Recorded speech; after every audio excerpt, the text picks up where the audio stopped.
snowstorm made its way through East Tennessee on Friday, leaving plenty of snow across the area that will linger for a few days. Now that the snow has mostly tapered off, we're getting a look at the observed snow totals. Across the viewing area, most saw snow estimated in the range of 2 to 5 inches. The heaviest snow was in the Eastern Valley and foothills below the I-40 corridor in Knox, Blount, Jefferson, Sevier, and Cocke counties.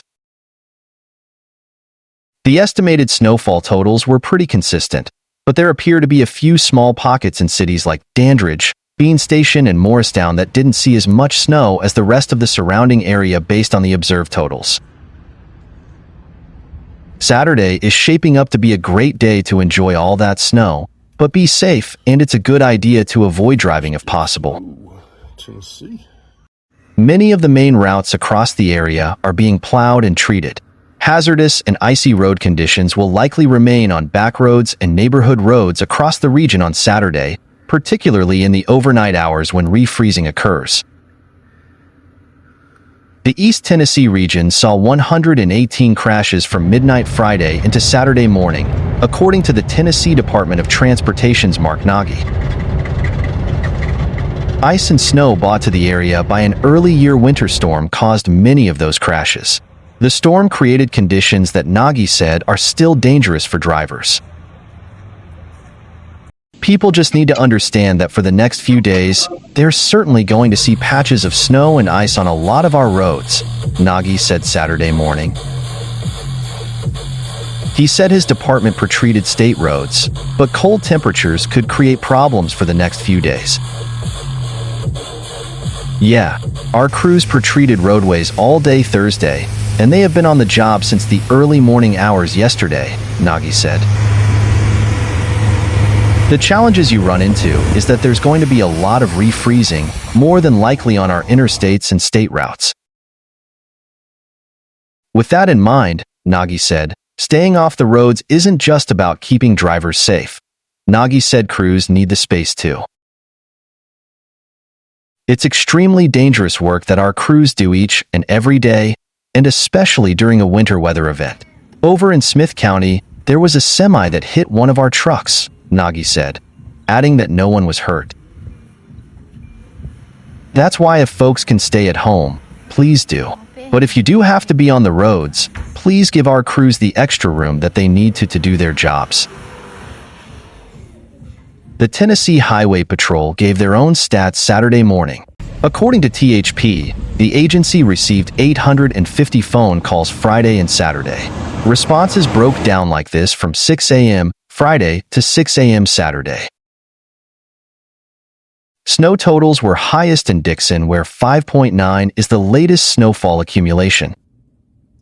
In Bonacqua in Hickman County, St. Joseph in Lawrence County, and Brentwood in Williamson County 5 inches of snow accumulated. Nashville had 3.9, Murfreesboro had 3.0, and Mount Juliet had 5.0 of snowfall. Flight cancellations piled up, and state officials warned of continuing dangerous roads Saturday in the wake of a winter storm that closed schools and disrupted travel across parts of the southern U.S. A storm that brought biting cold and wet snow to the south was moving out to sea off the east coast on Saturday, leaving behind a forecast for snow showers in the Appalachian Mountains and New England. But temperatures are expected to plunge after sundown Saturday in the south, raising the risk that melting snow will refreeze, turning roadways treacherously glazed with ice.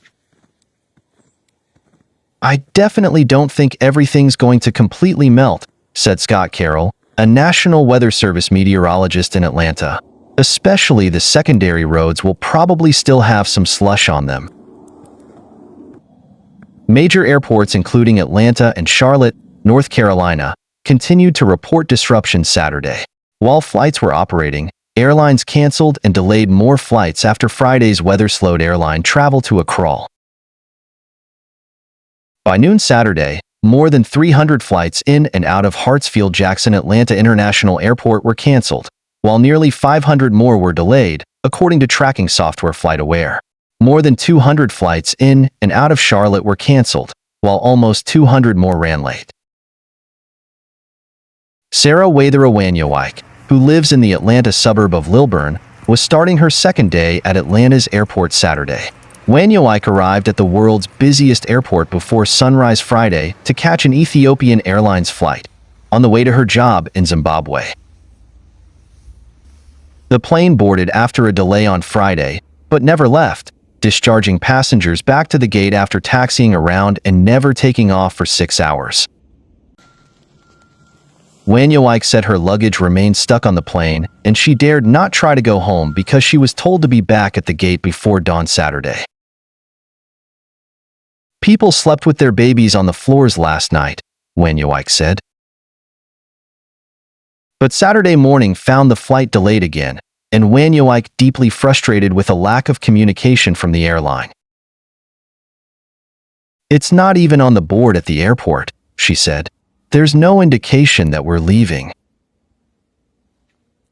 Delta Airlines, the largest carrier at the Atlanta airport, said late Friday that it was working to recover on Saturday, saying cancellations would be worst among morning flights because of crews and airplanes that weren't where they were supposed to be after the airline canceled 1,100 flights on Friday.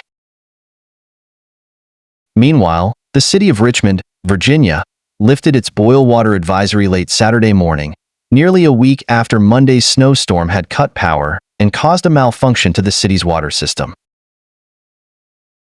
Mayor Danny Avila said lab tests confirmed that Richmond's water was safe to drink, adding that boil water advisories had been lifted for some surrounding counties as well.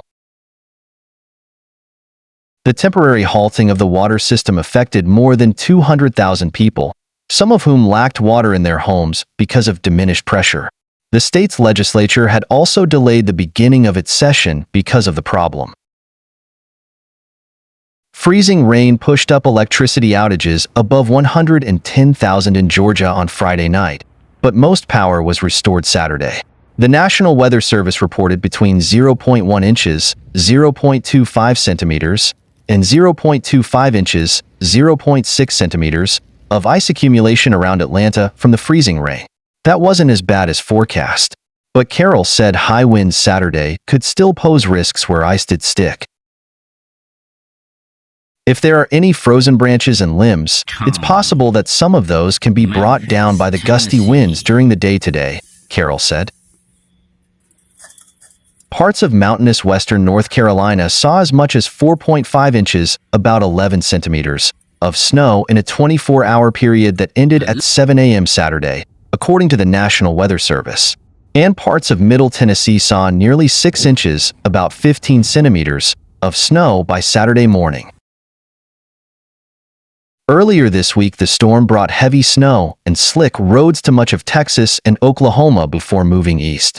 Arkansas and North Carolina mobilized National Guard troops for tasks such as helping stranded motorists, and governors declared states of emergency.